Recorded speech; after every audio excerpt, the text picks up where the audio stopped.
Hello and welcome back to the WTF Sunderland podcast as we approach another big game at the Stadium Light this weekend against Aston Villa. Last weekend's well-deserved draw against Crystal Palace has us in a nosebleed position of 7th as we approach the weekend. To let us know what to expect, because it's been quite a while since we last faced Villa, I'm joined by Dan from the excellent Claret and Blue Podcast. Dan, I know we've just spoke off air, so let's pretend we haven't done that. How are you doing, mate? You all right? I'm very well, yeah. I'm good. What I didn't tell you off air is that I've got a bit of a sore throat, but I'm going to soldier through it and chat away about the Villa. It's very miserable at the moment. I've probably had since the last game of the season against Manchester United when Villa didn't get into the Champions League. It's been pretty crap since then, and that was about 4 months ago. So it's been quite a rough summer, to be honest, mate. I think we'll get tucked into it straight away with the game last night. Normally we haven't got a game that frequent, but Carabao Cup penalty shootout loss to Brentford. I mean, for a club like Villa, I suppose going out of the Carabao Cup isn't necessarily a thing you can just get over because it's a chance to win something. But how was the performance? Penalty shootout defeat. How do you feel the morning after? A little bit better than we've seen in some of the games this season. So that's the fifth game of the season, I think. So just to run through very quickly. Newcastle United opening day, Villa go down to 10 for the whole of the second half. 0-0, decent. That's okay. If you think Villa and Newcastle are going to be competitors around the top six, that's all right. You then lose to Brentford away in the league, a really, really poor game, created absolutely nothing. You follow that up with a battering by Crystal Palace, as we seem to get every season, at home though, and that ended a 12-month unbeaten streak, 3-0, really horrible game. Just before the international break, where you think, wow, okay, this is probably a good time to have a break, but you've got that misery kind of continues. Come outside of that, go to the Hill Dickinson and play Everton and get a 0-0 there. And I think in isolation, that's an okay result as well. Their second game at that stadium. Villa created a little bit more, but still very little. And then you take some of what you hope to be that little bit of momentum into Brentford. And then it's a cup game. Of course, I want to win something. We haven't won anything in my lifetime. I think I was 4 months old or something the last time Villa won a trophy. It's ridiculous. But we never really take the early rounds of these domestic cups very seriously. It's almost like if we get through, it's by accident. Don't put too much effort into it. And if you get through, happy days. If you lose, it's like, focus on the league, focus on the Europa League, which fans don't like that. And neither do I really. Brentford made changes. Way more changes than we did. It's Brentford's second string, really. And we've again managed to create very little. Finally scored a goal. That was our first goal in open play this season. Harvey Elliott should have been saved. It went through the keeper's hands. It's a very scrappy goal, but when it's not going well, you do take that. And then you get to penalties and you miss two of those and lose the game. And that's another kind of cup run gone, at least till January. And another chance for silverware gone at the first opportunity. So it just adds to the misery, but I think it's not massively unexpected. Like going into that game, you thought, well, we lost to these a couple of weeks ago. Whether they make changes or not, you've just played them. We've showed nothing this season to tell me that we're going to be a top four contender. I'd take top half if you offered it me right now, just as some kind of cause for stability, because I don't know what's going to happen. So. We probably both come into this as Villa Sunderland, not as a relegation 6-pointer, sorry. But this is like a big game for both of us. Like every point counts. We're not now like, oh yeah, well, we've won the first three and we're okay, and you just tick along nicely. It's like crisis territory already. It's really pretty bad. I was going to say, because there was a lot made about the fact that you hadn't scored, but obviously you managed to score one last night. It's not like I haven't watched Villa, I'm not going to lie, but for the people who maybe haven't seen Villa too much, can you run me through why you've struggled in front of goal this season? Obviously, you've lost some players, but I think there's some reasons behind it, isn't there? I don't know. I really don't know, mate. I feel like for the first time, I feel like Unai Emery doesn't have the answers, and that's what I'm worried about. For the first time, this is a real sustained period of badness. We'd have the odd game. We went out to Stevenage in the FA Cup, one of Emery's first games, first 10 maybe, I think it was. Could have been the year after, actually. The Old Trafford one I just mentioned was awful. Olympiacos in the Europa Conference League, terrible. Crystal Palace at Wembley last season in the FA Cup, awful. We've had these games, but they're generally in and amongst a period that you win a few and you kind of, generally it's still a positive run, but a bad result here and there. This is a terrible run now. one goal in 5 games, and it's a scrappy one that should have been saved. No win in any competition at all. 2 points, 19th in the Premier League. Like, again, it's early doors. You win 2 games, and all of a sudden you're 6th. Right? It doesn't really mean anything. But I don't know what's gone wrong, and that's the most concerning point. Like Brentford, on the other hand, if they start poorly, you go, well, they've lost their manager, they've lost Wissa, they've lost Mbeumo, blah, blah, blah. Like, you can see what's happened there. But they've lost Jacob Ramsey and Leon Bailey. Like, yeah, disrupted for the squad maybe, but between them, they scored 1 or 2 goals in the Premier League. Like, we've not lost Ollie Watkins or Ezri Konsa or someone who's vital to the team. So I don't know what the reason is. It kind of looks like the energy isn't there, or the mindset isn't quite right. It's almost a little bit, we feel sorry for ourselves and we're shrinking in amongst the big bad rules, rather than kind of standing up and going, well, yeah, but we're still a good group here. Like, let's just kind of show who we are. We can still win games, but it kind of feels like it's gone the other way, that maybe the players are kind of looking at the manager and has he lost it a bit? Does he know what he's doing? Why aren't we playing this player? Do you know what I mean? Like, it all feels very disjointed. I think it's probably the best word to summarise it. Like, what are we? And the fact that I can't really give you an answer is really concerning.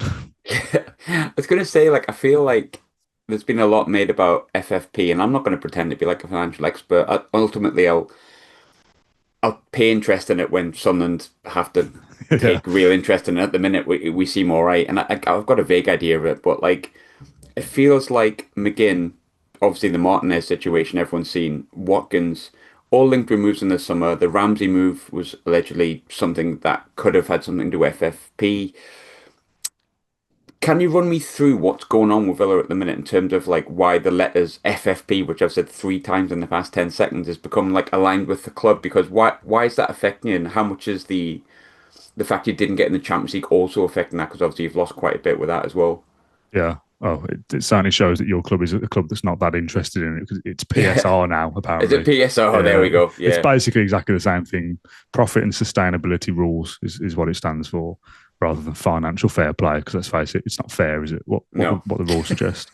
And also Villa have SCR as well. So there's 2 acronyms that Villa need to be in line with here. And Villa's kind of sporting director or head of sporting business or whatever, he said once, and I'm not got word for word, but it's like trying to complete 2 jigsaws at once in the dark. It's just 2 different sets of rules. You're trying to comply with 2 different things.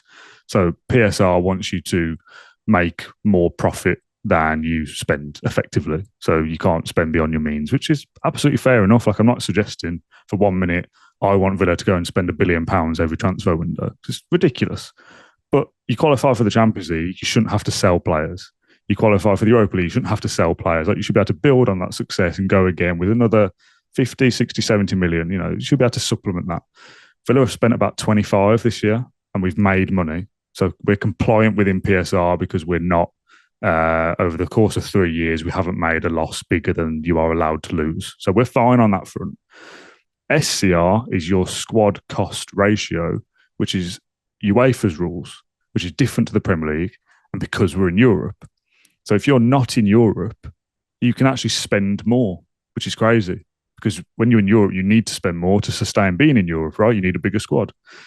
So that is that your club's turnover, your wages or something has to be a certain amount. I think it's 70%, a maximum. So there's a maximum of 70% of your wages is your turnover. So if your turnover is 100 million, your wages can't be any more than 70 million a year. And Villa's last year, we were 96% of our turnover went on wages, which is massively unsustainable. So part of the problem is Villa don't earn enough money. That's the biggest thing. The reason Man United and Liverpool can spend so much is because their revenue is massive. 2 billion a year, let's say. Villa's is about 400 million. So our ratio is way off compared to those bigger clubs that can spend without kind of repercussion. Villa, on the other hand, have to live within their means. So that's why you see a lot of player sales, not necessarily for FFP or PSR. It's for the wages. We've got to get that 96% down to UEFA 70. And Villa haven't. It's over 70. So they're going to get another fine and a slap on the wrist for not complying with those rules. But if you don't comply with them consistently, you're banned from Europe. So it's like you try and build this squad to be successful. You get to the Champions League, you get to the quarterfinal. You're now in the Europa League, and Villa will be one of the favourites to win it, which they absolutely aren't as of today because we've been awful. But on paper, we are the favourite. How are you supposed to do that if you're hamstrung by these rules that don't allow you to spend? Now, what I will say, now I don't like the financial side of it. I know way too much about this, and I shouldn't care about it at all. And nobody listening to this will probably care. And this is where I kind of feel like the mentality of like, oh, woe is us kind of comes from. Oh, we've not been allowed to spend. But you've got Ian Maatson on the bench, Amadou Onana not being as impactful as he should be for 50 million. We signed Evan Guess on this summer, and he's not started yet, I don't think. He might have started last night, actually. Daniel Marlon, we signed in January for 20 million. He's played about 5 or 6 games. So you look at our bench and you go, well, we have actually spent money, but we've probably spent it incorrectly. So that's on us. It's not the rules' fault, is it? But then for the Everton game, it's the same team. You look at the bench and go, there's 5 or 6 new signers there. Harvey Elliott, Jadon Sancho. Like, yeah, they might not be fit. And that's probably the reason. But you think we've got something different there. What we've got here isn't working. So try and change it. We have spent money, but the manager seems very stubborn to kind of stay in his ways. If I know this works, we need to be solid. And I think that's what Villa have been largely boring. Like not even defensively good, but just like first of all, let's just try and keep that clean sheet, and then we might nick a goal. It's almost like we've sacrificed all of our attacking impetus to just be like, right, let's just take the foot off the gas for a second, make sure we're resolute. It's very like newly promoted side, just try and just like stay out of any kind of trouble. But then Villa aren't defending well either. That's part of the problem. So Demi Martinez clean sheet at Everton. It's not because we defended well and we kept Everton out. Martinez made a couple of world-class saves. He got us that point effectively. It wasn't that Villa were good. So even that side of it, it's not like we are, okay, well, I know we're not scoring goals, but we've been brilliant at the back. It's not even that. We've been lucky in a couple of games with those clean sheets, really. So it's a mess. And I suppose this is all contextual because we're not a mess in the sense that, well, I don't think we're going to get relegated. I really don't. I think it's not impossible, but there's worse teams than Villa will eventually kick into gear. There's some good players there. But it feels like that kind of heavy weight on us at the moment of it's as bad as that. This is as bad as it's been for 3 or 4 years. And when you've had, quote, good times, those bad times now feel much worse than they probably would have 4 years ago because you have a bad patch and then you win a few and then you have another bad patch and it's there, you finish mid-table, whatever. But when you want to finish 4th, you got to be winning every week. It's that pressure of like, we have to just keep going again. But we haven't started yet. We haven't clicked into gear at all. And I've not seen anything in the first 4 or 5 games to suggest that we'll come to Sunderland on Sunday and we'll be all right. We'll suddenly be fine. Like I think it'll be more of the same. I think we all seen the like everyone's seen the Emmy Martinez stuff, and I feel like people took the piss out of it a bit. And to me, it made sense. I think the likelihood is he might have went the next day, and he didn't. And he's got a good relationship with Villa fans because he's done really well, and he's one of the best goalkeepers in the world. But as I was saying before, it feels like not just Martinez, McGinn. Obviously, I live up in Scotland. McGinn was linked right, left, and centre to different clubs, and it was always we're not selling him, but he was still linked. Watkins was looked at by certain clubs, if you believe reports and all that kind of stuff. How much has that affected the team as well? Because it must be unsettling when like your 3 big name players or 3 your key players are linked throughout the summer. Yeah, I think there probably is a bit of that. And it's easy for me to say, I've said this on our podcast before, I don't like this feel sorry for yourself attitude. You're professional footballers on a lot of money, like go over it basically. Like if you're down in the dumps that one of your teammates has been sold, that's football. Surely you know this by now, right? So kind of get over it. However, the kind of human side of it, we have had a lot of turnover of players, and if there are people in that group that are your mates and you spend time with them socially as well, and then all of a sudden they're shipped off to some other club, that can affect you, I guess. So you kind of got to have some kind of sympathy to an extent, but it's easy to kind of separate that as a football fan and go, well, just do it on the pitch, forget about all that stuff. So yeah, having players know that the players will know, especially the senior ones like Atara Mings, John McGinn, Ollie Watkins, Amy Martinez, Conser, Matty Cash, those players that have been here a long time, they'll know the state of the club behind the scenes and what's happening. And if they've been told, and we don't know this for certain, Villa, we're going to have to sell players this summer. We might have to sell a big player for big money. And that, I think, was supposed to be Martinez. I think he was probably supposed to end up in Spain to Atletico, which I think was the plan. And that obviously never happened. Manchester United, I think, is a it was quite funny, but you can't really sell to a rival technically for not very much money if it doesn't suit Villa. So we're within our rights to hold on to him. And I don't actually think United ever came in at a decent offer, to be fair. But I think that was the plan. Because that never materialised, Newcastle then come in for Jacob Ramsey, who Emery said the summer before he doesn't want to sell. And you kind of think, well, if we are going to have to sell somebody and it's not who we thought, it's now going to have to be Ramsey.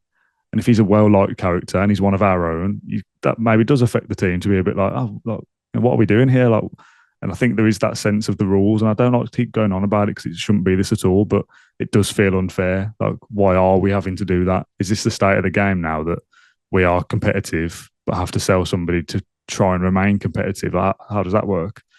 And I think for kind of our almost defence of Martinez is he wants to win trophies.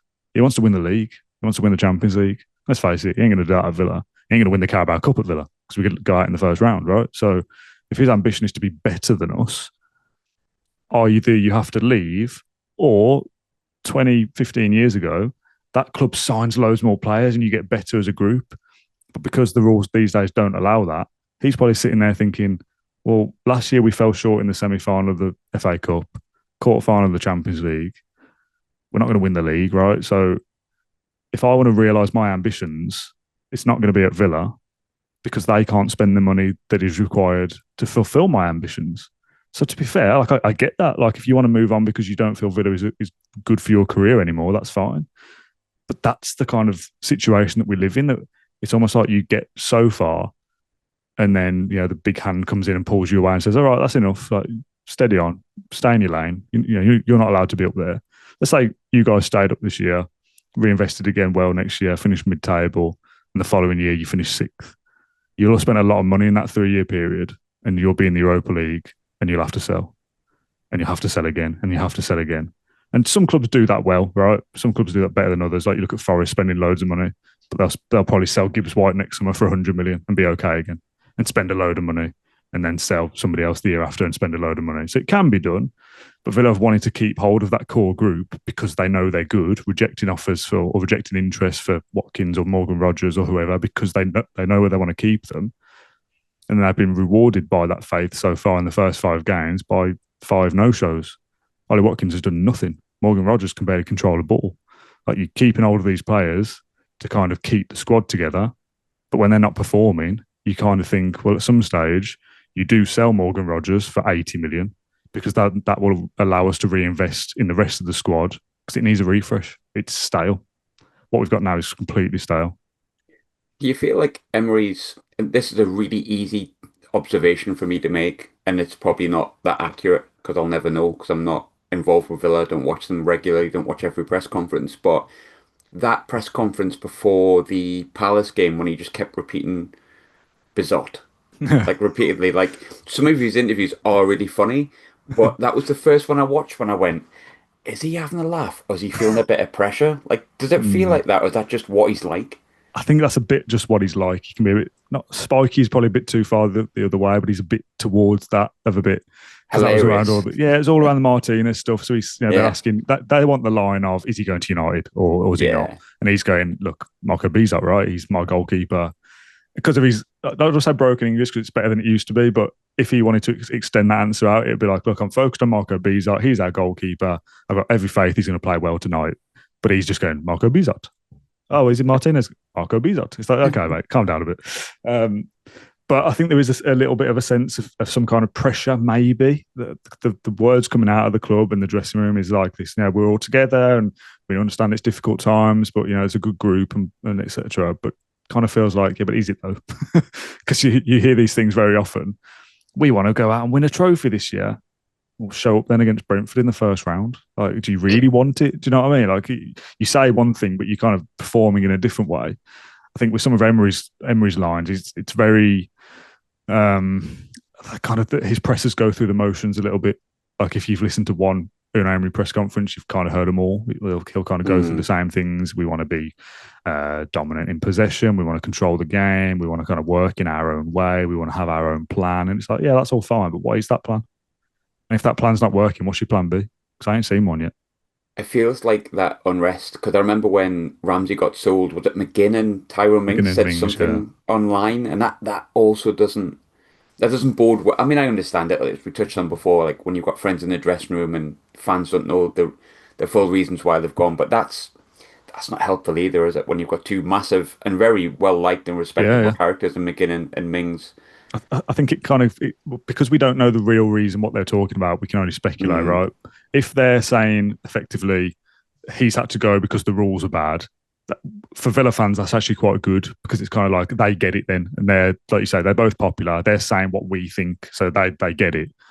If there's undertones of I don't know, Ramsey forced his way out and nobody likes him, for example, and Tyrone Mings is saying, "Oh, you don't know the half of it." Maybe that's what he means, but I don't think it is that. I think it's them saying this academy products had to be sold because of the rules are terrible.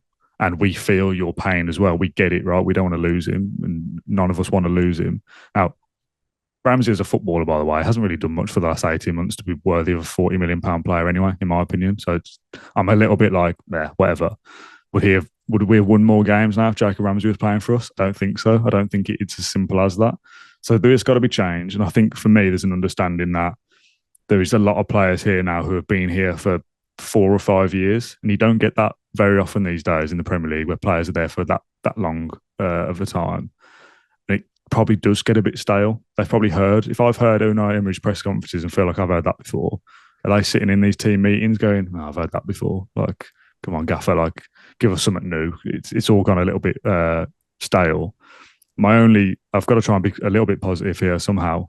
My only kind of the thing I'm hanging my hat on with Villa is that I'm hoping that the solution to Villa's problems are already here, and it is Jadon Sancho actually is quite good, which I'm not convinced he is, but maybe that is the case. Harvey Elliott, maybe he's the difference maker, and all we were lacking is that final ball to Watkins, and he will deliver it. I'm just really hoping that is the case because at the moment we've seen nothing to suggest that anything is going to change anytime quickly. We'll play the same way, slow, patient build up, boring, pedestrian, whatever you want to call it. Lack of urgency, intensity, energy. It's very like a club that feels down on its luck of like, well, we better go and play this game then, but let's kind of do it as with as little energy as we can get away with because we've got another big game soon, and it's all like this is hard work, and it kind of feels like that rather than you see some of our goals in the year that we finished fourth. You play that same way, and you're patient, and you're waiting for that opportunity, and you're waiting for the press to come on to you and all that, and then you turn like that in the blink of an eye, and you play a couple of quick passes, and all of a sudden you're in the other box. We don't see that at the moment. We see the goalkeeper to centre back to centre back to right back to goalkeeper to centre back to midfielder to right back. I said to somebody before on our podcast, I'm not watching Villa games. I'm watching Martinez and Mings and Lucadine having a kickabout between themselves. And it might go long occasionally and we'll lose the ball and recycle it and the opposition will have a chance. And it'll go out for a goal kick. Process continues. Tyrone Mings comes to take it short, rolls it to Martinez. He goes out to Cash, back to midfield. It's just the same. Villa are mm. so drilled on what they want to do, which is good when it works because the theory is, I remember speaking to an analyst about this before, they go through these motions in training so that when the opportunity presents itself in a game, they feel like I've been here before. I know exactly where my teammates are going to be because we've played this exact kind of system before. But when it's just you get to the halfway line or you get to the edge of the box and you turn back rather than trying to put a risky ball in fear of losing possession, I'll just turn back and recycle it then, and we'll just try again. And it's almost like you reset yourself and we'll try that move that we've worked on. We'll try that again in a minute. But sometimes you want something that's a bit more instinctive. You want somebody to pick up the ball and turn and go, you know what, fuck it, I'm going to go and have a go here. Yeah. Shoot from distance. Like, give me something a bit different. It's just so samey. If again, you don't need to have watched all 5 of Villa's games this year to kind of work out what we're going to be like. Just pick one, and we'll have played the same way in all of them anyway. Looking at the game on Saturday, because of the start you've had, like maybe this is slight overconfidence from Sunderland, but I think it's fine based on the start we've had. I think if it's last season and you've had this start and then you get Southampton away, Leicester away, Ipswich away, you go, all right, this is where we can get 3 points and kick on. This is a real opportunity, but we're still a newly promoted side. That's very much possible that Villa could come in and whack us. It's completely possible. I think But it is. for the purpose of a recorded podcast, I'll say it's potentially possible that it could happen. But say you know, it was a team last season, you could probably look at this game and not bank on your 3 points, but feel like this is the game where we could and maybe kickstart a season. But Yeah. Sunderland have only lost one game. We've won both our home games. Look, I'm not going to lie, we've been on a high since May, since Dan Ballard scored that goal against Coventry, Yeah. I think. How are Villa fans viewing the game against Sunderland? Because I suppose it's slightly different to what you've had the past 2 years of visiting promoted sides this early on. Yeah. Yeah, absolutely. I mean, we didn't beat Ipswich last year, home or away. So they're a team that we looked at as, that's a game where you win, surely. We got 2 points out of 6. So trust me, it can be done. I think of the 3 newly promoted sides this year, this is probably the worst one for us to have, away from home particularly. Although Ellen Road is, again, also difficult. If this was Burnley, home or away, I'd be relatively confident of what you just said there, that maybe this is the one where we do score a couple. I think we got Fulham at home the weekend after, so you go into that with a bit of momentum maybe. But Villa fans, or at least the ones I speak to, are looking at this as another tough game. After that international break, Everton away and Sunderland away are probably 2 of the most difficult games at present.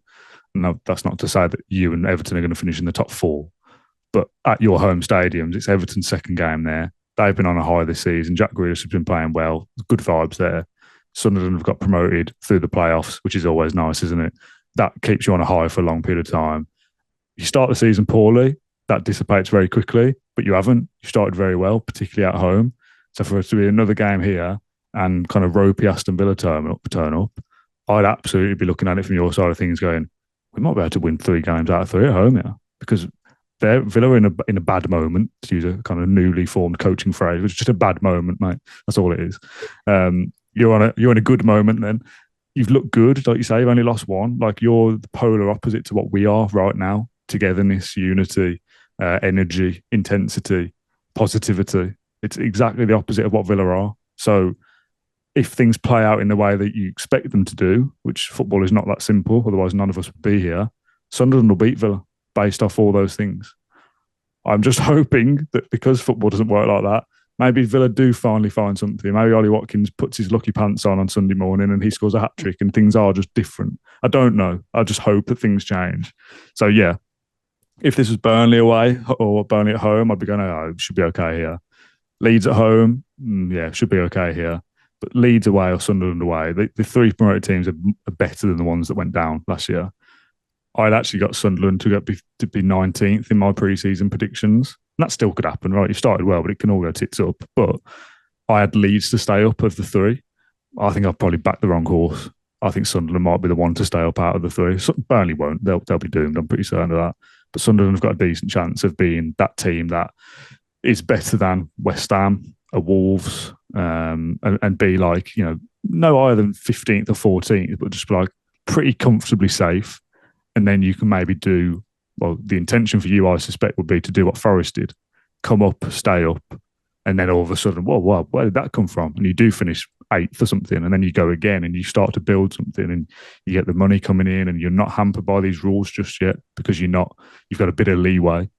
And if you can recruit smartly and do it properly, and you can get a good squad there and a good manager and things start ticking over nicely, if you can be good at home as well, which is massively important.